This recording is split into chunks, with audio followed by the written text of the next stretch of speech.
Anyone who knows Alei Ortiz can attest to her undying energy and overall love of life.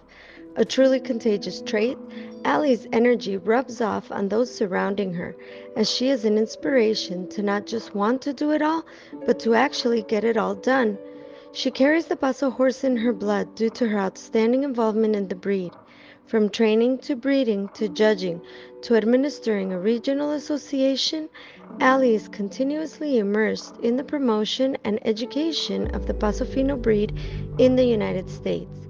Through her interview with Perfiles del Paso Fino, Alei Ortiz thanked many for their guidance and support as she has become the Paso Fino professional she is today, all while enjoying every step of the way. Hi, Alei. Thank you for taking the time to interview for Perfiles del Paso Fino. Hi, Maritza. Okay, first of all, for those who don't know you, give me a little bit of background about your life with horses, please. Well, I was born in Miami, Florida, and when I was approximately 11, 12 years old, I wanted a horse, and my father bought me a horse, and we really weren't financially stable enough to have a horse back then, so me and my dad hid it from my mom for probably about 6 months. And, time went by, and my parents became more financially stable, and eventually he bought me a show mare when I was 16. And he said, do you want the show mare, or do you want a car that I want? And I said, I want the mare. So I drove around in a beat-up old Maverick that would shoot power steering out the front and would leave me stuck everywhere without a car. But I would never change that. I would do it all over again. Really? Yeah. So anyways, I started in Miami. I did 4 years of college, and then my passion for the horses was so much that I never went to school again. I started giving riding lessons. Back then it was Ernie Sands' father and Neto Sands.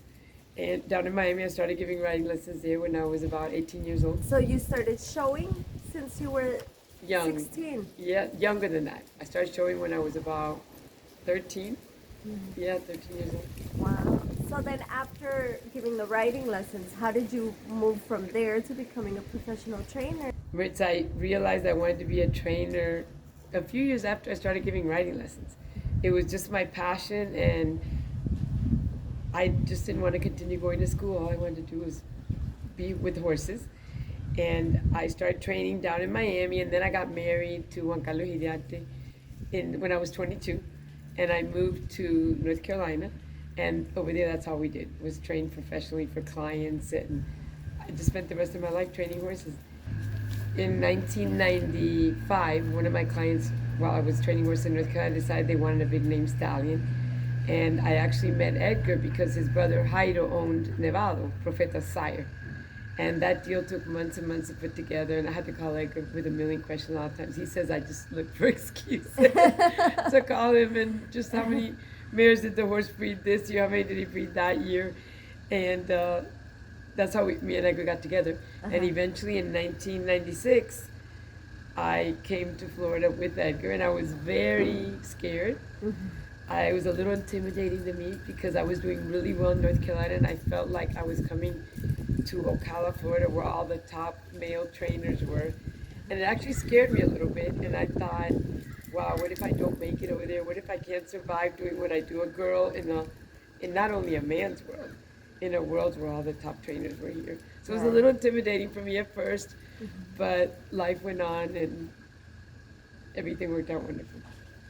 So in what year did you start United Paso Fino? Edgar actually started United Paso Fino before we met. He incorporated it in 1991, but we got together in 1996. Yeah. What has been your greatest accomplishment in the show ring? I think my greatest accomplishments has definitely been in the performance division. Being able to ride mares like La Maraquita, La Sota, Olimpia de la Jota, Castañuela. There's been so many of those mares, and I love it. And they all became national and Grand National champions. Duende, my first Grand National championship ever, was in 1989 with El Duende, and he was a performance stallion. So definitely, by far, my greatest accomplishments were in the performance division. I love with all those wonderful horses. Yes, and I still love it today. Yeah. It's those great mares and stallions. All of them had all the energy, the brio, They were a little tricky at times because of that, but the adrenaline of those riding those performance horses and the Corto de Largo and getting them to walk, and it was a lot of fun. Right. Yeah. What would you say your greatest challenge has been? My greatest challenge was definitely one of those mares, Sota de Copas. I'm really proud of her because 2 years ago she was the #1 dam in the U.S. Last year she was #2, and now I heard that she's #2 again. And that mare, she came from Colombia. She's always been a very gentle mare. We still have her here today. She belongs to Maureen Walsh up in Connecticut. But the brio, and she would stress out, and then when she would stress, she would trocha. And she was tough. She was really tough, never dangerous, but really tough to get her to do what I needed her to do to become a champion. She was a really tough mare. I remember one year in Memphis, Tennessee, I even excused myself from the class in Memphis. I would ride her 2 and 3 times a day. I knew all the maintenance people at the park. I would ride her so much and try to get her to walk, but never mean, just all that energy. And for her to work at her best, she had to relax, and that was really hard for her to do. Sota was, for a while, the winningest performance mare in the pro division. I think right now her daughter, La Misión, trained by Jorge, that Steve Whitebot, when she was a 3-year-old, may have caught up to her, maybe even surpassed what her mom did. But that was definitely my greatest accomplishment. And Maraquita, La Rosa 3. Davis Love bought her for his daughter Lexi, and I really felt in my heart. She was the 3rd Grand National Champion Fino mare in Perry. And I said to Davis, I think this mare can become one of the greatest performance mares ever. And she did. Lexi went on to be 6 times in a row Grand National Champion in the amateur division. Yeah, so I think those 2 mares were my biggest accomplishments. So she was your challenge and your accomplishment at once. Yes, That's she was my great. challenge and my accomplishment, definitely. She was by far the biggest challenge. Sometimes I thought she's not going to make it, she's not going to be able to do this. But hours and hours of walking and patience and, just being really easy with her because anything would get her, spastic and hot. Yeah, so she was my biggest challenge and one of my biggest accomplishments. Wow. Yeah, and Maraquita was a huge accomplishment with Lexi. I remember. Who have been your greatest influences or teachers? My greatest influence have been Albert Iriarte, Pat and Cesette Figueroa, Jaime and Javier Suarez helped me a lot the year I first won my Grand in 1989. So many people, right? So many people in our lives. David Castro, national. definitely. As a matter of fact, in 1989, that specific stallion, Duende, that Steve Whitebot, and I was training him for Steve. Oh, that horse wouldn't walk at all. Terrible, terrible.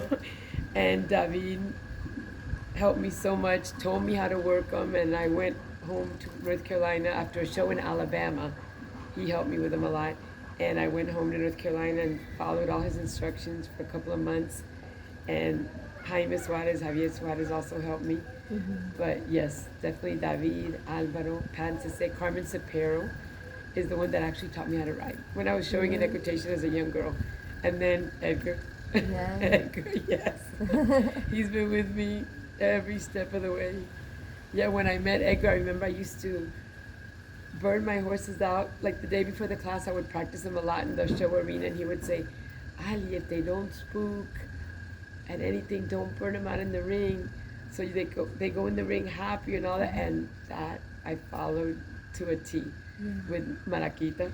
There was some, like Sota, that didn't work on her, but there was quite a few horses in my life. Esquisita, the LM, one of the winningest Fino amateur mares. And that really helped me a lot. Edgar helped me a lot, and backed me 100%. He was, when I would get into trouble with a bit, last minute, 2 days before the class, he would say, try this, and it always worked. So yeah, I couldn't have done everything I did without him, for sure. What is the most significant sign of affection you have received from a horse? I think the horse that has shown me more affection than all the others was my Fino mare Reina. Edgar bought her for me when she was a 4-year-old. And like my dad said, do you want a horse or a car? I said, the horse. Well, we were getting ready to build a house, and Edgar said, do you want the house or the filly? I said, the filly. So She was, I remember I would give her treats every day. I had a muck bucket outside her stall, you know, the guys cleaned her stall, but I would pick her stall out all day long. She was just oh my gosh. And she tended to colic, so I always babied her a lot and took good care of her, you know, extra special care of her, because I take care of all my horses, but extra special care of her. And it was funny because when we would have company at the old farm where I would park the car, and we were going to lunch with a client or a friend, and we would get busy, and when she would see me get in the car, she would whinny at me, like, where are you going? You haven't given me my lunch. So yeah, I think she was the one that showed me the most affection. I think she knew how much I loved her. Like a connection. Oh, 'cause it yes. was mutual. Yes. She did everything but talk. Everything but talk, yeah. When she was out playing, I would call her, she'd come running, and I would laugh because she wasn't a mare that actually had a lot of expression to her. Right. She was pretty blah in the stall, but with me, she reacted. Yes, with me, she would react, and it would make me laugh because she was sort of dull in the stall, but then certain things she did for me really made me happy because I would see how much she loved me. Aw. Yeah. Allie, being a judge must be such a challenging task. What inspired you to go that route, and what makes you the judge you are today? Maritza, I strongly believe that the judges is what makes our shows. Whether it's a horse show with 80 horses or a horse show with 300 horses, if most of the members, you know, it's impossible to have everybody happy. But when you see most of the members happy with the judging, that's what makes the show. It really doesn't matter where the show is held, how many horses there are. I think our judges are what help continue to take our breed to a different level. And I just wanted to be a part of that. I was hoping that I could give a little to that, where people would respect me as a judge and consider me a knowledgeable person that would make a difference in the judging world. Who do you think has been the most influential person for you? My father, who got me my first horse and backed me his entire life, and Edgar, my husband. Allie, what is the most important aspect of your work? Ritz, I think the most important aspect is patience, because me and Edgar strongly believe that horses have to be respected, treated well, not rush them. And sometimes it's hard because waiting and waiting and waiting, you know, waiting for them to do whatever we want them to do as the ultimate goal in each separate horse. And the patience sometimes is tough, but definitely I think patience, love, and care is what we look for the most in what we do on an everyday basis in our careers. What do you like the most about horses? Wow, I like so much. It's amazing, you know, these large animals, right? How they bond with us, how smart they are. They're just amazing animals. It amazes me when you're riding the ones with so much energy, so much brio, how you can bring them totally down and then bring them back up again. And the Paso Fino breed is unique, I think, because of their energy level. And it's just amazing to me how they learn to handle all that energy in the show ring. Some take longer than others, we all know that. But I definitely think that is just amazing. Yeah. How these horses have all this energy, and you can actually get them to where they'll be a youth horse. You know, you can bring them down a top show horse out in the trails if you want, jog it if you want, bring it back up in the show ring. And definitely, I think the brio level in these Paso Finos is amazing. What is it that you want most for people to know or remember about you? Ritz, I want people to remember me as somebody that hopefully they made a big difference in the breed, as somebody who lived my entire life with a passion for Paso Fino horses, and as somebody who hopefully they'll say, Ali brought so much happiness with the horses to different people. Oh, I'm That's sure. what I would I'm want sure people they to will. remember. What is the word that you would say represents your work the most? Adrenaline. Adrenaline from the horse, adrenaline from me. Definitely, by far, I think that is the word that represents me the most. Because I love what I do. Unending hours I don't get tired. It's just it's adrenaline that keeps me going all the time, and the adrenaline from the horses. So I think my whole life is full of adrenaline, with everything, with the association, with our horses, with our babies that are born. We love that. Me and Edgar love breeding, and there's adrenaline in everything we do with these animals because that's what they bring to us. Yeah. Yeah. That's great. Alei, thank you so much for letting us get to know you a bit better. Oh, you're welcome, Maritza. Thank you for coming out here today. I appreciate it.